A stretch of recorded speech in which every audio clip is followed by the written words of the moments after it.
الحمد لله نحمده ونستعينه ونستغفره ونؤمن به ونتوكل عليه ونعوذ بالله من شرور أنفسنا ومن سيئات أعمالنا من يهده الله فلا مضل له ومن يضلله فلا هادي له وأشهد أن لا إله إلا الله وحده لا شريك له وأشهد أن محمدًا عبده ورسوله أما بعد فأعوذ بالله من الشيطان الرجيم بسم الله الرحمن الرحيم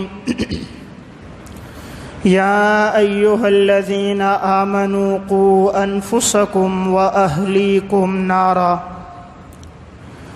وقال الله تعالى في مقام آخر وأمر أهلك بالصلاة واصطبر عليها وقال النبي صلى الله عليه وسلم ما نحل والد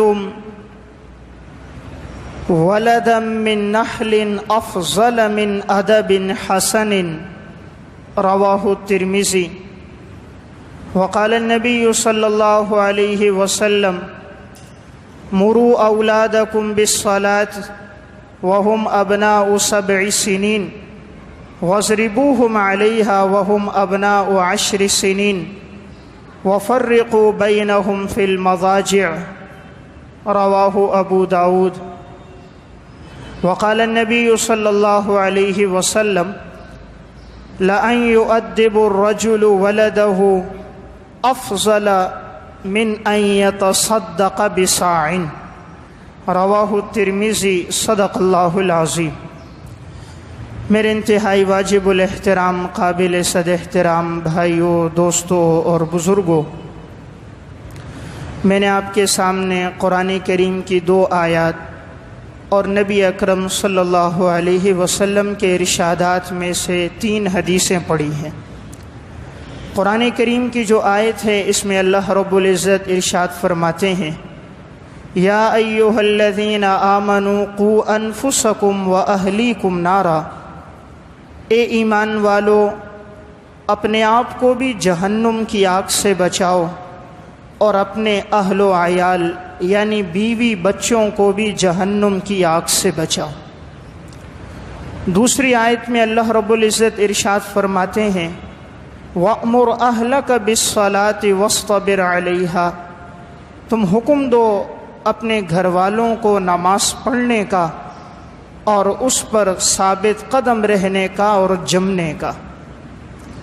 حدیث میں نبی اکرم صلی اللہ علیہ وسلم نے ارشاد فرمایا مَا نَحَلَ وَالِدٌ وَلَدًا أَفْضَلَ مِن نَحْلٍ مِّن حُسْنِ أَدَبٍ، آپ نے فرمایا ایک بہترین عطیہ جو کوئی انسان کسی کو دیتا ہے تو سب سے خوبصورت عطیہ اور تحفہ یہ ہے کہ تم اپنی اولاد کو ادب سکھاؤ۔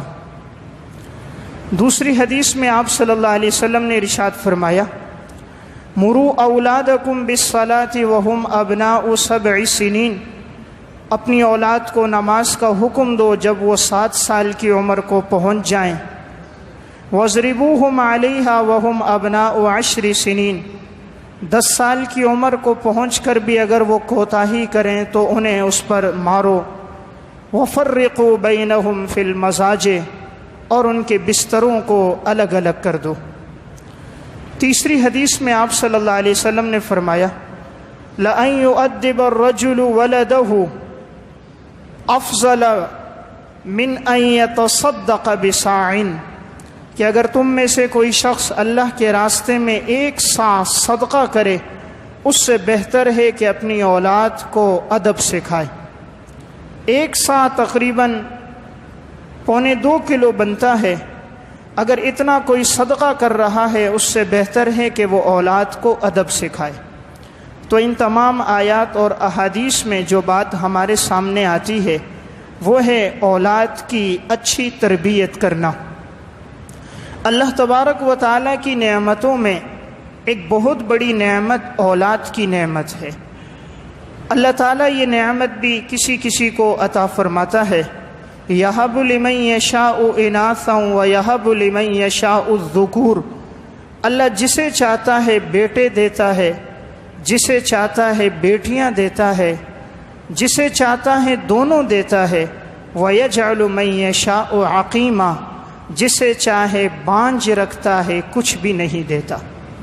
اللہ تعالیٰ فرماتے ہیں یہ میری مرضی ہے، میں جس کو چاہوں دوں۔ جب انسان کی شادی ہوتی ہے اور اگر 1 سال گزر جائے تو میاں بیوی دونوں ہی تقریباً پریشان نظر آتے ہیں اگر اولاد نہ ہو۔ اولاد کے حصول کے لیے انسان بڑا فکر مند رہتا ہے، اب علاج کرانا شروع کرتا ہے، کبھی ایک ڈاکٹر کے پاس، کبھی دوسرے کے پاس، کبھی ایک طبیب کے پاس، کبھی ایک عامل کے پاس۔ جہاں پتہ چلتا ہے کہ یہاں علاج سے افاقہ ہوگا تو انسان اولاد کے حصول کے لیے ہر ممکنہ کوشش کرتا ہے۔ یہاں تک کہ اگر اسے پتہ چلے کوئی حج عمرے کے لیے جا رہا ہے تو اسے بھی کہتا ہے جب بیت اللہ پہ نظر پڑے تو دعا کرنا اللہ ہماری جھولی کو بھر دے، ہمیں اولاد دے دے۔ جب روزہ رسول پر حاضری ہو، آپ صلی اللہ علیہ وسلم کے روزے پہ سلام کہو، دعا کرنا اللہ ہمیں اولاد کی نعمت دے۔ جب صفا مروہ کی سعی کر رہے ہو، ہمیں یاد رکھنا، مقام ابراہیم کے پیچھے ہو، ہمیں یاد رکھنا، دعا کرنا اللہ ہمیں اولاد دے۔ اگر پتہ چلتا ہے کسی علاقے میں کوئی اللہ والا بزرگ ہے، اس کی خدمت میں جاتے ہیں، کہتے ہیں حضرت دعا کیجئے اللہ ہمیں اولاد دے۔ کسی عالم کا پتہ چلتا ہے، اس کے پاس پہنچتے ہیں۔ یعنی انسان اولاد کے لیے بڑا فکر مند رہتا ہے، یہاں تک کہ جب اللہ اسے اولاد کی نعمت دے دیتا ہے، اب وہ اس اولاد کی اچھی تربیت نہیں کرتا کہ جو اسے امیدیں تھیں کہ یہ اولاد میرے مستقبل کا سہارا بنے گی، میری آنکھوں کی ٹھنڈک بنے گی، ملک اور ملت کی پاسبان بنے گی اور میرے لیے صدقہ جاریہ بنے گی، لیکن اس کی وہ امیدیں پوری ہوتی نظر نہیں آتی۔ آخر ایسا کیوں ہوتا ہے؟ تو میں ایسے چند اسباب اور اوصاف ذکر کروں گا کہ انشاءاللہ اگر ان کی رعایت رکھی جائے تو ہم اپنی اولاد سے جو امیدیں رکھیں گے، اللہ کی ذات سے بہت بڑی امید ہے کہ انشاءاللہ ہماری اولادیں ہماری امیدوں پر پورا اتریں گی۔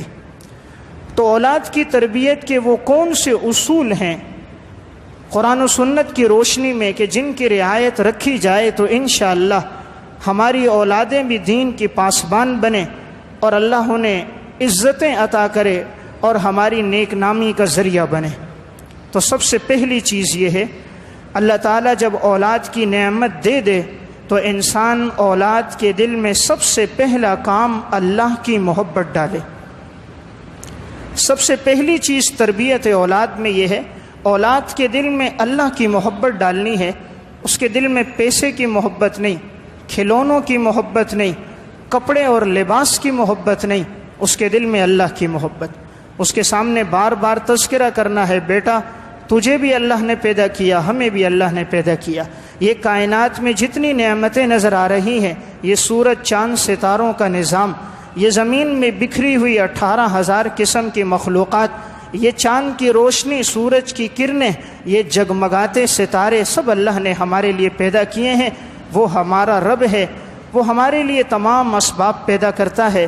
تو بچپن سے بچے کے سامنے اللہ کا تذکرہ، اللہ کی نعمتوں کا تذکرہ کرنا ہے تاکہ اس کے دل میں اللہ کی محبت بیٹھ جائے۔ عموماً ہوتا ایسا ہے کہ ہم بچوں کے سامنے بچپن ہی سے جو تذکرہ کرتے نظر آتے ہیں، یا تو بچے کے سامنے تذکرہ ہوتا ہے مال کا کہ ادھر تنخواہ کم تھی ادھر زیادہ ہے، اتنے پیسے ادھر لگ گئے ادھر اتنے لگ گئے، یا ہم تذکرہ کرتے نظر آتے ہیں رسم و رواج کا، یا عورتیں تذکرہ کرتی نظر آتی ہیں بناؤ سنگار کا۔ تو اس لیے ان بچیوں میں بھی ان بناؤ سنگار اور زیب و زینت کی محبت ہوتی ہے، لڑکوں میں بھی اسی چیز کی محبت ہوتی ہے۔ اس لیے پہلی چیز میں نے عرض کی، اولاد کے دلوں میں اللہ کی محبت ڈالنی ہے، اور یہ تب ہوگا جب والدین اولاد کے سامنے اللہ کا تذکرہ کثرت سے کریں گے۔ نمبر 2، دوسری چیز ہے اولاد کے دلوں میں نبی اکرم صلی اللہ علیہ وسلم کی محبت ڈالنی ہے۔ ان کے سامنے بتلانا ہے کہ اللہ ہمارا رب ہے، محمد صلی اللہ علیہ وسلم ہمارے پیغمبر ہیں، ان کے واسطے سے ہمیں قرآن کریم جیسی کتاب ملی، ان کے واسطے سے ہمیں دین اسلام جیسی ایک کامل اور مکمل شریعت ملی، جو امت میں سب سے زیادہ خیر خواہ، امت کے لیے سب سے زیادہ رونے والے، سب سے بڑے مشفق اور مہربان ہیں تو محمد صلی اللہ علیہ وسلم۔ تو ان کے دلوں میں کرکٹ کے کھلاڑیوں کی محبت نہیں، فلمی اداکاروں کی محبت نہیں، ان کے دلوں میں اللہ کے رسول کی محبت ڈالیں۔ جب یہ پیغمبر کی محبت ان کے دلوں میں بچپن سے آئے گی، جتنا یہ پروان چڑھتے جائیں گے، انہیں حضور سے محبت کی وجہ سے، حضور کے لباس سے، آپ کی سنتوں سے، آپ کے دین سے محبت بڑھے گی۔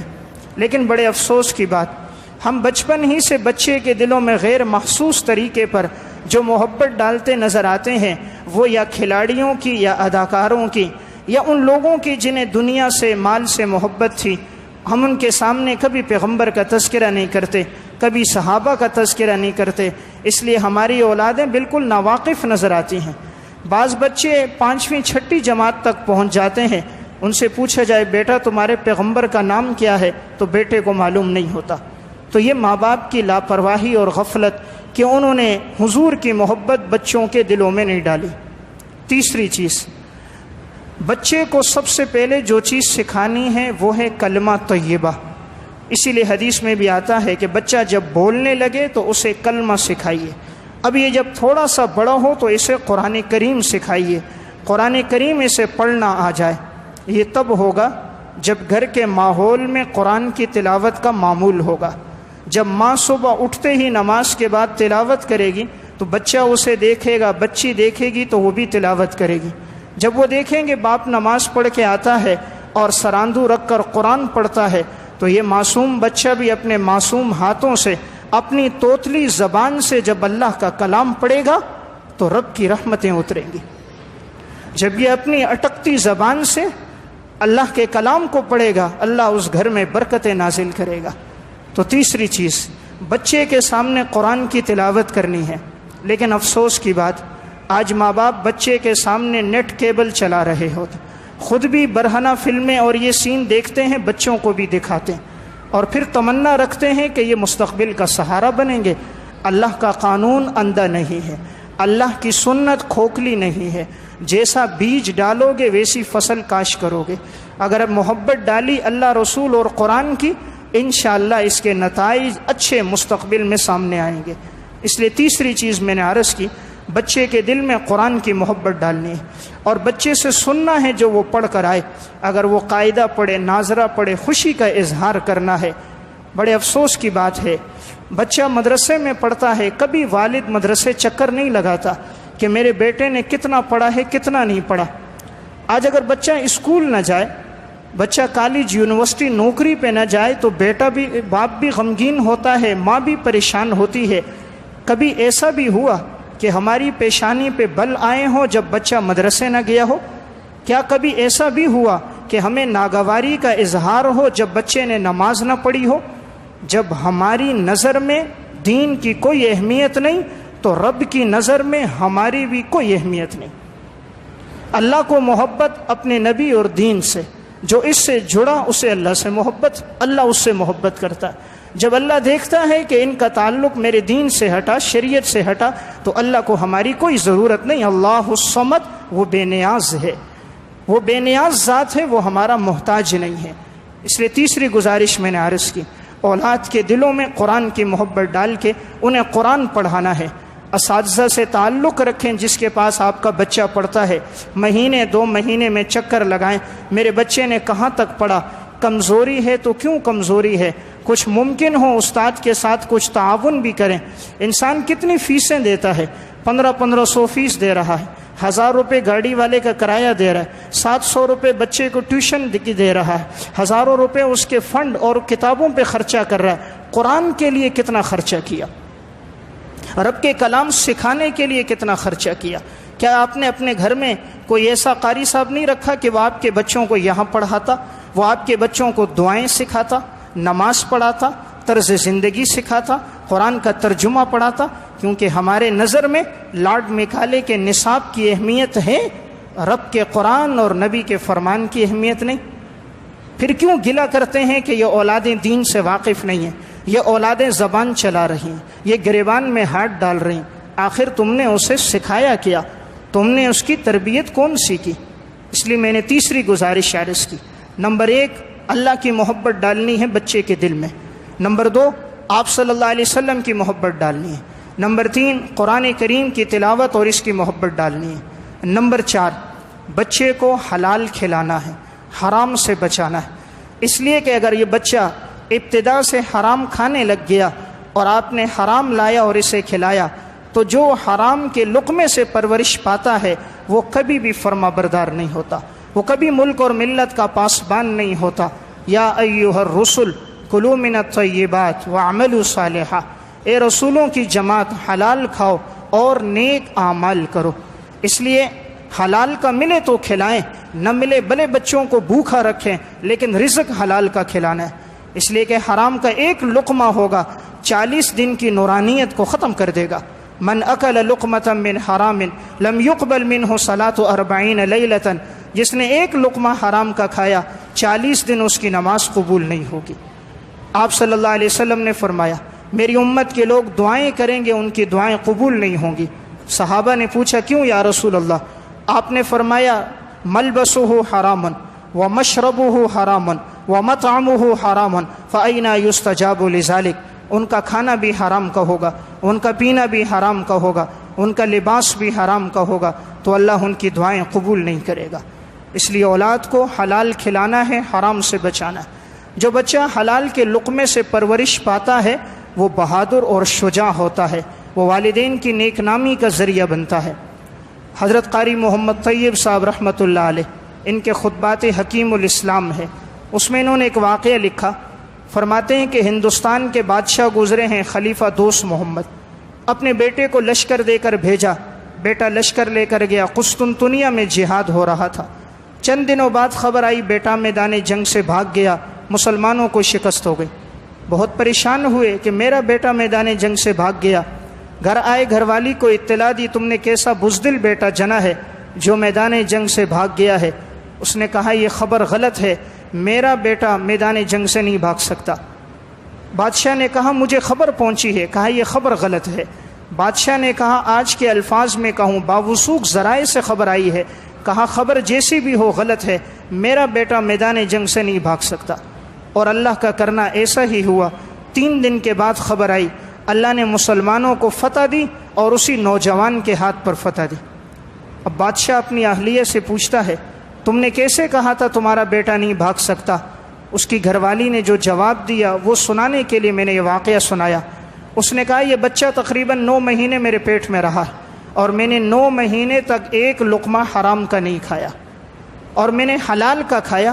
میں اپنے ہاتھوں سے کپڑے بنتی، ٹوپیاں بنتی، اپنے ہاتھوں سے یہ چیزیں بن کر فروخت کرتی، جو ملتا میں کھا لیتی، نہ ملتا میں فاقہ کرتی۔ میں نے یہ نیت کی تھی کہ میرا بچہ جو میرے پیٹ میں پرورش پا رہا ہے یہ حلال کے رزق سے پرورش پائے۔ اور کہا جب یہ بچہ پیدا ہوا تو جب بھی میں اسے دودھ پلاتی تھی باوضو ہو کر، قبلہ رخ ہو کر ذکر کرتے ہوئے دودھ پلاتی تھی، اور میں ہر نماز کے بعد 2 رکعت نفل پڑھتی تھی کہ اے اللہ میرے اس بیٹے سے دین کا کام لے لینا۔ جب میں نے اتنی محنتوں سے اس کی پرورش کی تھی، مجھے اللہ کی ذات پر امید تھی کہ میرا بیٹا اتنا بزدل نہیں ہو سکتا کہ میدان جنگ سے بھاگ جائے۔ جب مائیں اس طرح تربیت کرتی تھی تو اللہ اولادوں کو ایسا رہبر، رہنما، شجاع اور بہادر بناتا تھا۔ لیکن آج کی ماں بچے کو دودھ پلاتی ہے انٹرنیٹ اور کیبل کے سامنے، پہلے کی ماں دودھ پلاتی تھی تلاوت کرتے ہوئے، آج کی ماں دودھ پلاتی ہے سر پہ دوپٹہ نہیں، پہلے کی ماں دودھ پلاتی تھی باوضو ہو کر، آج کی ماں دودھ پلاتی ہے اور اس کا جسم اور لباس پاک نہیں ہوتا، پہلے کی ماں پلاتی تھی پاک صاف ہو کر، آج کی ماں دودھ پلاتی ہے لوریاں دیتی ہے گانا گاتے ہوئے، پہلے کی ماں دودھ پلاتی تھی لوریاں دیتی تھی خدا کے کلام سے۔ وہ بچے کے کانوں میں جب رب کا کلام پڑتا تھا، قرآن کریم اس کے کانوں سے اس کے دل پہ لگتا تھا تو اس کے دل میں محبت اللہ اور رسول کی ہوتی تھی، وہ شجاع اور بہادر ہوتا تھا۔ وہ ہمارے بچوں کی طرح بزدل نہیں کہ وہ چپکلیوں سے، لال بیکوں سے، چوہوں سے ڈرے، وہ رات کے اندھیرے میں گلی میں باہر نہ نکلے، اسے کسی کام کا کہو تو گھبرا جائے۔ جب ماؤں کی تربیت ہوتی تھی تو اللہ اس طرح بناتا تھا۔ اس لیے میں نے چوتھی گزارش عرض کی، اولاد کو حلال کا رزق کھلائیں۔ نمبر 5، اولاد کو گھر کا ماحول اچھا دیں۔ بچہ سب سے زیادہ جو سیکھتا ہے اپنے گھر کے ماحول سے سیکھتا ہے۔ اگر گھر کا ماحول اچھا نہیں ہے، گھر میں نیٹ کیبل چل رہا ہے، فحاشی اور عریانی ہے، آپ بچے کو باہر کتنی اچھی تربیت دے دیں، کتنی اچھی تعلیم دے دیں، اگر گھر کا ماحول اس کے موافق نہیں ہوگا، بچہ جو سیکھ کر آیا ہوگا گھر میں آ کر سب بھول جائے گا، سب ضائع ہو جائے گا، ختم ہو جائے گا۔ اس کی مثال ایسی ہے، کولر میں اوپر سے پانی ڈالیے اور نیچے سے ٹوٹی کھول دیجئے تو وہ پانی کولر میں رہے گا نہیں، وہ باہر آ جائے گا۔ کولر میں پانی تب رہے گا جب ٹوٹی نیچے سے بند ہوگی۔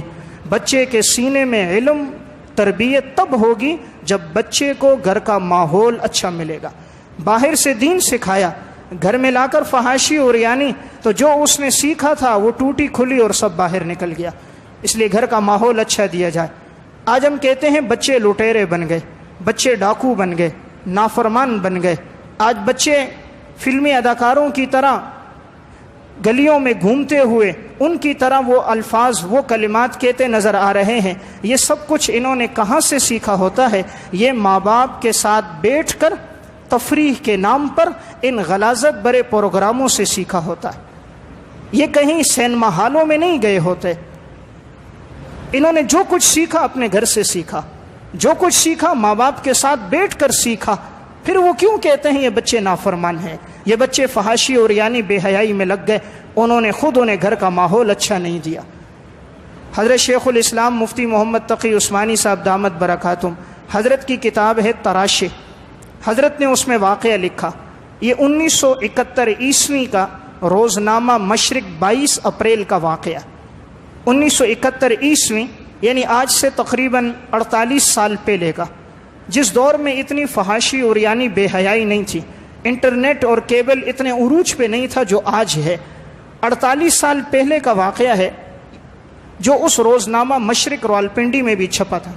واقعہ یہ تھا کہ ایک بچہ اپنے ماں باپ کے ساتھ 7ویں جماعت میں یہ پڑھتا تھا، تو والد نے گھر میں VCR لایا اور ایک فلم لگائی۔ بچہ اپنے ماں باپ کے ساتھ وہ فلم اس نے دیکھی۔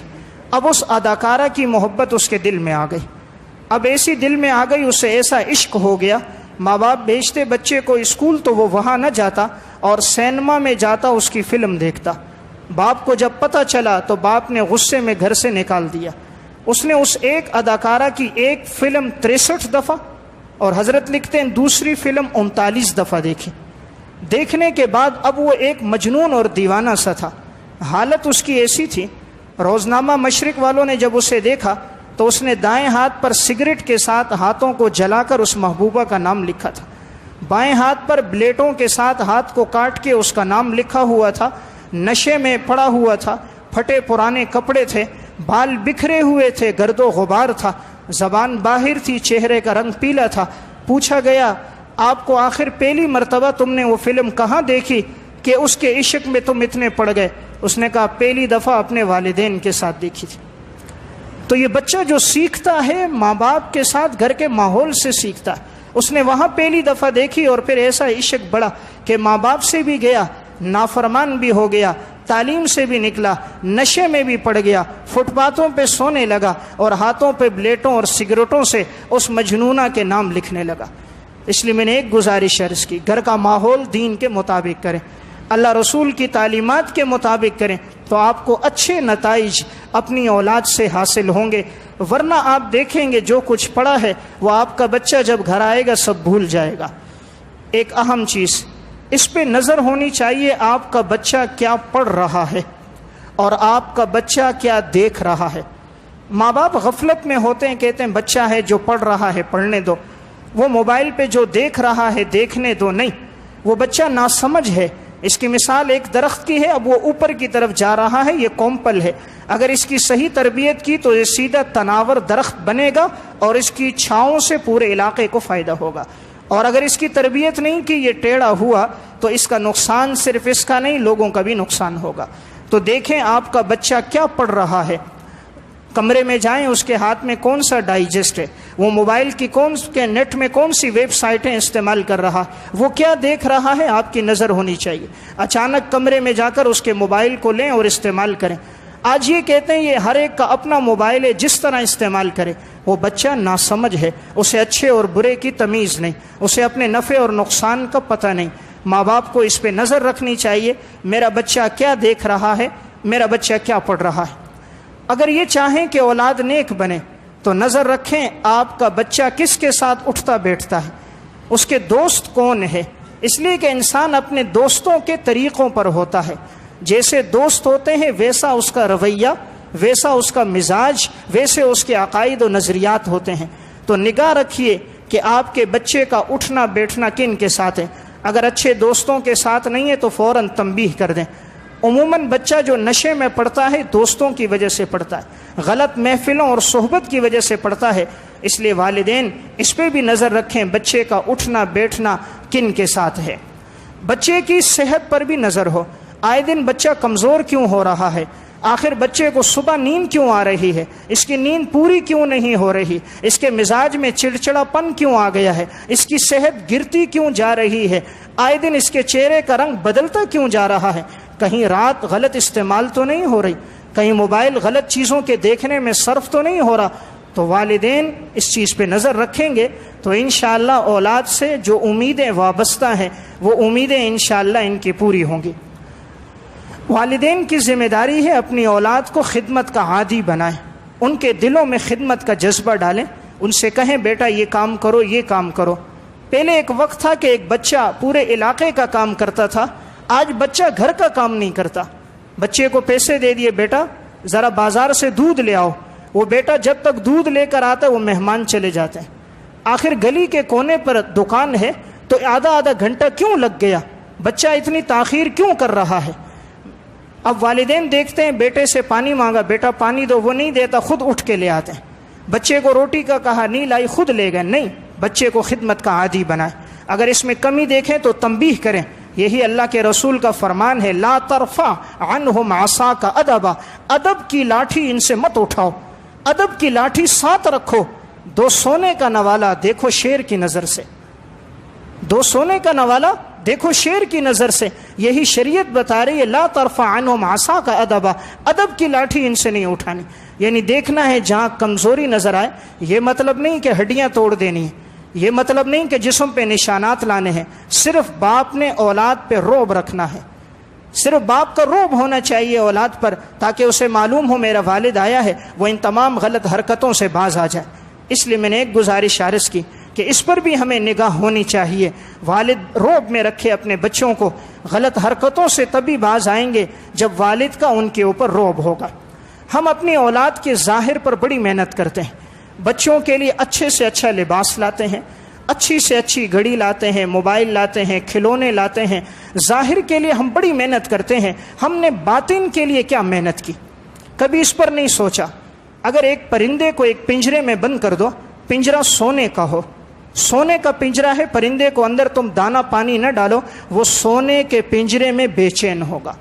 لیکن اگر پرندے کا پنجرا مٹی کا ہے، لکڑی کا ہے، لیکن اس کو دانا پانی، اس کی غذا اور خوراک وقت پہ مل رہی ہے، وہ اس لکڑی اور مٹی کے پنجرے میں چین اور اطمینان میں ہوگا۔ ہم نے اولاد کو لباس بہت اچھا دیا، وضاقتہ بہت دی، لیکن وہ اندر سے بے چین ہے، وہ اس پرندے کی طرح بے چین جو کبھی ادھر اڑ رہا ہے کبھی ادھر اڑ رہا ہے، اس لیے بے چین ہے کہ ہم نے اس کی تربیت نہیں کی۔ تربیت تب ہوگی جب بچوں کو مسجد لے کر آئیں گے، علماء کے بیانات سنوائیں گے، صلحاء کی مجلسوں میں لے کر آئیں گے، جب وہ دین سنیں گے سیکھیں گے تو ان کی تربیت ہوگی۔ بچوں کی تربیت میں سب سے اہم چیز بچے کو نماز کا عادی بنائیں۔ یہی حضور نے فرمایا، مروا اولادکم بالصلاۃ وہم ابناء 7 سنین، اپنی اولاد کو 7 سال کی عمر میں نماز کا حکم دو، اور اگر وہ نہ پڑھیں وَضْرِبُوهُمْ عَلَيْهَا وَهُمْ أَبْنَاءُ 10 سنین، 10 سال کی عمر میں انہیں تنبیہ کرو۔ جو بچہ نماز کا عادی بن گیا اس کی زندگی میں اللہ 3 باتیں لائے گا۔ نمبر 1، ایسا بچہ ہمیشہ صاف ستھرا رہے گا، کیونکہ جب وہ نماز کا عادی ہے تو صاف کپڑے پہننے کا عادی بنے گا، وضو کر کے مسجد آئے گا، تو اس کی زندگی میں بچپن سے نظافت آئے گی۔ نمبر 2، جب بچہ نماز کا عادی بنے گا وقت کا پابند بنے گا، اسے معلوم ہوگا اس وقت میں یہ نماز، اس وقت میں یہ نماز، تو بچپن سے وہ نماز کا عادی ہوگا، وقت کا پابند ہوگا۔ نمبر 3، بچہ جب مسجد آئے گا نماز پڑھے گا تو وہاں نیک لوگوں کی اسے صحبت ملے گی، مسجد کا پاکیزہ ماحول ملے گا، علماء کے بیانات سنے گا، تبلیغی احباب کی مجلسوں میں بیٹھے گا، بچے کی تربیت ہوتی رہے گی۔ اور قرآن کا وعدہ ہے ان الصلاۃ تنہا عن الفحشاء والمنکر، یقیناً نماز بے حیائی سے، برائی سے روکتی ہے۔ جب وہ نماز کا عادی ہوگا ہر گناہ سے بچ جائے گا، ہر بے حیائی سے بچ جائے گا جو بچہ نماز کا عادی ہو جائے۔ آج ماں باپ بچے کو صبح اٹھاتے نہیں ہیں، کہا بچہ ساری رات پڑھتا رہا، تھکا ہوا ہے، اس کو آرام کی ضرورت ہے۔ آپ کو کیا معلوم وہ ساری رات پڑھتا رہا یا کچھ دیکھتا رہا؟ آپ نے کہاں نظر ڈالی؟ تو ہماری نظر میں نماز کی اہمیت نہیں ہے، اس لیے ہمارے بچے دین سے دور ہیں۔ آج ماں آدھا گھنٹہ پہلے اٹھتی ہے بچے کا لنچ بنانے کے لیے، کہ وہ صبح ناشتہ بھی بنا رہی ہے، کھانا بھی بنا رہی ہے، تاکہ بچہ جب اسکول میں جائے گا تو اسے وقت پہ یہ چیز ملے۔ تو جب وہ آدھا گھنٹہ پہلے اسکول کی تیاری کر سکتی ہے تو وہ 10 منٹ پہلے اٹھا کر بچے کو نماز کے لیے نہیں بھیج سکتی؟ آدھا گھنٹہ پہلے اس کی وردی استری کر رہی ہے، آدھا گھنٹے پہلے اس کے تمام انتظامات، اس کے ناشتے کے، اس کی گاڑی کے، اس کے لباس کے سب ہو رہے ہیں، کیا 10 منٹ پہلے اسے نماز کے لیے نہیں جگایا جا سکتا؟ تو ہماری نظر میں اصل میں دین کی اہمیت کوئی نہیں۔ اس لیے آج ہمارے بچے محمد بن قاسم نہیں ہیں، صلاح الدین ایوبی، امام ابو حنیفہ اور بخاری نہیں ہیں۔ ہمارے بچے وہ ہیں جو کسی مجلس میں لے جانے کے قابل نہیں ہیں۔ باپ بیٹے کو کسی مجلس میں نہیں لے جا سکتا، کیونکہ اس کے چہرے سے پتہ چل رہا ہے یہ کوئی چرسی ہے، یہ کوئی ہیرون کے نشے میں مبتلا ہے۔ وہ بچہ ایسا بے ادب ہے، گفتگو ایسی کرتا ہے کہ اگر وہ بات کرے تو باپ سر جھکا دیتا ہے۔ آخر ہم نے تربیت نہیں کی، شکوہ کس کا کر رہے ہیں؟ اپنی غلطی ہے، ہم نے اولاد پہ نظر کیوں نہیں رکھی؟ 24 گھنٹے میں آدھا گھنٹہ اولاد کے لیے نکالیں، صرف آدھا گھنٹہ۔ 24 گھنٹے میں 30 منٹ اولاد کے لیے نکالیں کہ اس 30 منٹ میں آپ صرف اپنے بچے کو دیکھیں، ان کی باتیں زیادہ سنیں، اپنی بات کم رکھیں۔ بیٹا آج آپ نے کیا پڑھا، سنیں اس سے، اس کی دل کی باتیں سنیں، سننے کے بعد اس کی اصلاح کریں۔ جب آپ آدھا گھنٹہ اس کا نکالیں گے انشاءاللہ امید ہے آپ کی اولادیں آپ کی امیدوں پہ پورا اتریں گی۔ لیکن یہ وہ نکالے گا جس کے دل میں اہمیت ہو۔ جب باپ صبح 8 پہ کام کو گیا، رات 7 بجے واپس آیا، پھر دوستوں کے ساتھ 3-4 گھنٹے مجلسوں میں گیا، واپس لوٹ کر آیا تو ہاتھ میں موبائل، جب تک نیند نہ آئی تو نیٹ کیبل، تربیت کون کرے؟ باپ بھی فارغ نہیں اور ماں بازاروں سے فارغ نہیں، کبھی کیریا، کبھی 6 نمبر، کبھی طارق روڈ، وہاں سے آئی تو پڑوسیوں کے گھروں میں، وہاں سے لوٹی تو محفلیں لگ گئی، تربیت کون کرے؟ اسی لیے بچے کی تربیت آج موبائل کر رہا ہے، بچہ نیٹ کیبل دیکھ رہا ہے، تو تربیت کہاں سے ہو؟ اس لیے میں نے اولاد کی تربیت پر یہ جو گفتگو عرض کی، اس کا بنیادی مقصد آج تقریباً معاشرے میں 70% لوگ اولاد سے پریشان ہیں۔ ہر تیسرا آدمی ملتا ہے یہ کہتا ہے مفتی صاحب کوئی تعویذ دیں، کوئی وظیفہ بتائیں، اولاد نافرمان ہے۔ اس کی بنیادی وجہ ہماری اپنی کچھ کمزوریاں ہیں جس پہ ہم نگاہ نہیں ڈالتے۔ اس کے ساتھ ساتھ 2 باتیں عرض کر کے بات ختم کروں گا۔ اپنی اولاد کے لیے ہمیشہ دعا کریں، اللہ نے دعا میں بڑی طاقت رکھی ہے، بد دعا کبھی نہ کریں۔ چاہے بچہ آ کر آپ کا بگڑ بھی چکا ہے، دعا کرتے رہیں، اللہ تعالیٰ نے دعا میں ایسی تاثیر رکھی ہے۔ حدیث میں آتا ہے نبی اکرم صلی اللہ علیہ وسلم نے ارشاد فرمایا 3 دعوات مستجابات لا شک فیہن، 3 دعائیں ایسی ہیں جس کی قبولیت میں کوئی شک نہیں۔ نمبر 1 دعوت الوالد لولدہ، والد کی دعا اولاد کے لیے۔ نمبر 2 دعوت المسافری، مسافر کی دعا۔ نمبر 3 دعوت المظلوم۔ یہ 3 دعائیں ایسی ہیں آپ صلی اللہ علیہ وسلم نے فرمایا ان کی قبولیت میں کوئی شک نہیں۔ اس لیے بچہ اگر نافرمان بھی ہے ہمیشہ دعا کریں، بد دعا نہ کریں، بد دعا تیر بہدف فوراً لگے گی، بعد میں آپ کو پچھتاوا ہوگا۔ صحیح مسلم کی روایت ہے، رسول اللہ صلی اللہ علیہ وسلم نے فرمایا لا تدعوا علی انفسکم، اپنے آپ پر بد دعا نہ کرو، ولا تدعوا علی اولادکم، اپنی اولاد پہ بد دعا نہ کرو، ولا تدعوا علی اموالکم، اپنے مالوں پر بد دعا نہ کرو، کہیں قبولیت کی گھڑی ہو اور وہ قبول ہو جائے اور زندگی بھر تمہیں پچھتاوا ہو۔ خطبات فقیر میں ایک واقعہ ہے کہ ایک بچہ ماں کا نافرمان تھا، ابھی بچپن کا زمانہ تھا، تو ماں نے ایک دفعہ غصے میں اسے کہا کہ اللہ تجھے ریل گاڑی کے نیچے لے کر آئے اور تیرے ٹکڑے میں جمع کر۔ ماں نے اپنے بچے سے کہہ دیا کبھی بد دعا لگتی ہے، کچھ وقت کے بعد لگتی ہے، کچھ وقت گزر جاتا ہے، تھوڑا سا وقت گزرا، اب جب یہ عین شباب کو پہنچا، جوانی میں آیا اور کمانے کے لائق ہو گیا، اس طرح کما کے لاتا تھا، گھر والے بھی خوش ہوتے تھے، کڑیل جوان تھا، اچانک کیا ہوا کہ ایک دفعہ کسی ریل کی پٹڑی کے پاس سے گزر رہا تھا، اسی طرح ریل کے نیچے آیا اور جسم کے ٹکڑے ہو گئے، اور پھر وہ ٹکڑے لا کر اس کے گھر جب لائے گئے، ماں نے جب دیکھا تو بے ہوشی طاری ہو گئی اس پر۔ ایک دفعہ ہوش آیا، پھر بے ہوشی، پھر ہوش، پھر بے ہوشی، حالت اس کی یہی رہی 3 دن تک۔ بچوں کے ٹکڑوں کو جب وہ دیکھتی تو پریشان ہو جاتی تھی۔ جب تیسرے دن اس کی آنکھ لگی تو ایک آواز سنی کہ پریشان کیوں ہو رہی ہے، رو کیوں رہی ہے، تو نے خود ہی تو کہا تھا اس کے ٹکڑے ہو جائے اور میں اس کے ٹکڑوں کو جمع کروں، ہم نے تیری بات کو قبول کر لیا۔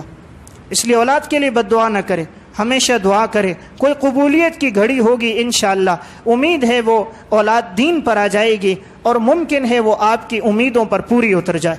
آخری ایک گزارش، اپنی اولاد کے سامنے اپنے والدین کی قدر کریں، اپنی اولاد کے سامنے اپنے والدین کی قدر کریں تو آپ کی یہ اولاد آپ کی قدر کرے گی۔ آج دیکھنے میں یہ آتا ہے کہ دیکھ رہا ہوتا ہے بچہ کہ دادا سامنے ہے، لیکن باپ اپنے باپ کی یعنی اس بچے کی دادا کی قدر نہیں کر رہا، دادی کو نظر انداز کر رہا ہے، بد اخلاقی سے پیش آ رہا ہے۔ یہی چھوٹا یہ سب کچھ دیکھ رہا ہوتا ہے تو مکافات عمل پھر یہ ہوتا ہے جو اس نے کیا ہوتا ہے، پھر اس کی اولاد اس کے ساتھ ویسا ہی کرتی ہے۔ اس لیے اپنی اولاد کے سامنے اپنے والدین کے ساتھ اچھا برتاؤ رکھیں، ان کی خدمت کریں، دعائیں لیں، تو جب آپ کے بچے یہ دیکھیں گے، مستقبل میں اگر آپ بڑھاپے کو پہنچے وہ آپ کے ساتھ بھی وہی رویہ سلوک رکھیں گے جو آپ نے اپنے والدین کے ساتھ رکھا تھا۔ میں ایک آخری واقعہ عرض کروں جو اس مکافات عمل پر وضاحت کرتا ہے، جیسا تعلق ہوتا ہے ویسا ہی اسے بدلہ ملتا ہے۔ ایک شخص کے 2 بیٹے اور 4 بیٹیاں تھیں۔ اب اس کی گھر والی کا انتقال ہو گیا، بچوں کی اس نے پرورش کی، بچوں کی شادیاں بھی ہو گئی۔ اب یہ شخص بڑھاپے کی عمر کو پہنچ گیا، بوڑھا ہو گیا۔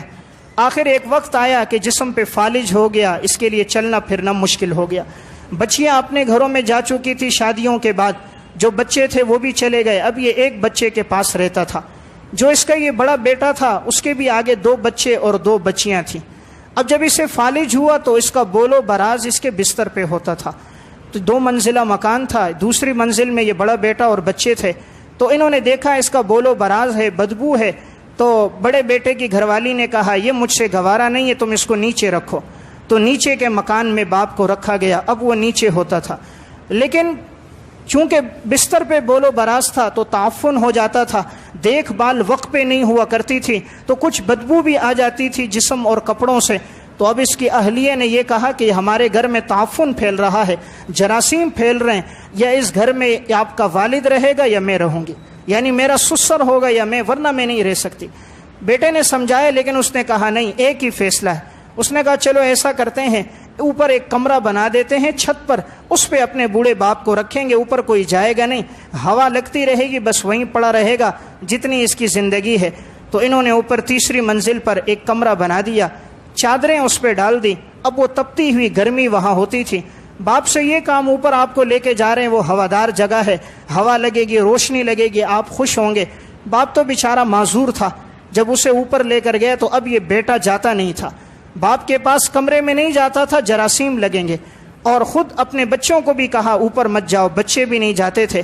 جس پلیٹ میں کھانا لے جاتے تھے، جب پلیٹ واپس آتی تھی کہیں ایسا نہ ہو بیماریاں ہمیں نہ لگ جائیں، تو اس کی گھر والی گئی اور ایک بازار سے پلاسٹک کی پلیٹ لائی، پلاسٹک کے گلاس اور پلاسٹک کے کپ لائے کہ بابا جی کو اس میں دیا کریں گے، بس یہ اسی کے برتن ہوں گے، اس میں کوئی اور استعمال نہیں کرے گا۔ اور خود جانے سے پیچھے ہٹ گئے، ایک نوکرانی رکھ دی کہ کھانے کا ٹائم ہے، تم اوپر لے جا کر بابا کو کھلا دیا کرو، اس کے کمرے کی صفائی کرو، ہم اوپر نہیں جاتے۔ اب یہ بیٹا اور اس کے بچے اور اہلیہ اوپر نہیں جاتے تھے، جتنا اس کی زندگی تھی وہ رہا۔ تقریباً 2.25 سال بعد اس کا انتقال ہو گیا۔ جب انتقال ہو گیا، جنازہ ہو گیا، تو اب یہ بڑا بیٹا اوپر کمرے میں گیا دیکھنے کے لیے کمرے کی کیا حالت ہے۔ جب یہ اوپر گیا ہے اور کمرے کی کچھ صفائی کر رہا ہے، سامان دیکھ رہا ہے، تو اس کا ایک بچہ تھا، 6 سے 7 سال عمر تھی، تو وہ بچہ بھی اس کے ساتھ ساتھ تھا۔ تو بچہ کوئی چیز تلاش کر رہا تھا۔ اس نے پوچھا بیٹا کیا تلاش کر رہے ہو؟ تو بچہ آگے سے خاموش رہا، وہ کبھی چارپائی کے نیچے دیکھتا، کبھی اوپر دیکھتا، کوئی چیز ڈھونڈ رہا تھا۔ پھر پوچھا بیٹا کیا تلاش کر رہے ہو؟ بچے نے کچھ نہ کہا۔ تیسری مرتبہ باپ نے کہا بیٹا کیا تلاش کر رہے ہو؟ کہا ابا جی وہ پلیٹ تلاش کر رہا ہوں، وہ جو پلاسٹک کی پلیٹ، اور بابا جی کے وہ جو گلاس استعمال ہوتا تھا، کپ استعمال تھے، وہ ڈھونڈ رہا ہوں۔ تو اس نے پوچھا بیٹا کیوں ڈھونڈ رہے ہو؟ کہا ابا جی آپ دادا کو اس میں روٹی دیتے تھے، تو جب آپ بوڑھے ہو جاؤ گے ہم آپ کو بھی اوپر کے کمرے میں رکھیں گے اور آپ کو بھی اس پلیٹ میں روٹی دیں گے۔ جس طرح دادا جی کو اوپر کمرے میں رکھا جاتا تھا، اس پلیٹ میں روٹی دیتے تھے اور اس گلاس میں پانی دیتے تھے، تو میں وہ برتن ڈھونڈ رہا ہوں ابا جی تاکہ اگر آپ بوڑھے ہو جاؤ گے ہم آپ کو بھی اوپر رکھیں گے اور اسی پلیٹ میں ہم آپ کو بھی روٹی دیں گے۔ یہ مکافات عمل ہے، جیسا انسان کرتا ہے ویسا ہی ہوتا ہے، اور ویسا ہی ہوا۔ جب یہ بڑھاپے کو پہنچا پھر یہی ہوا، جو اس کے بچے تھے ان کی شادیاں ہو گئی اور اس کو بھی وہی بیماری لگ گئی جو والد کو تھی کہ یہ شخص فالج میں پڑا رہا۔ اب اس کو بھی اوپر کمرے میں ڈال دیا اور اس کا کوئی بیٹا اسے ملنے نہیں جاتا تھا۔ وہی برتن تھے اور اسی برتن میں پھر اسے بھی روٹی دی جاتی تھی، اور یہ روتا تھا۔ کبھی کوئی تعزیت کے لیے آتا، عیادت کے لیے آتا تو اسے کہتا تھا میں نے اپنے والد کے ساتھ یہ سلوک کیا تو میری اولاد نے میرے ساتھ یہ سلوک کیا۔ یہ دنیا کے اندر ایک بدلہ ہے جس نے پورا ہونا ہے۔ اس لیے میں نے آخری گزارش عرض کی، اپنی اولاد کے سامنے اپنے والدین کی قدر کریں تو یہ آپ کی اولادیں آپ کی قدر کریں گی۔ اللہ مجھے اور آپ کو عمل کی توفیق دے۔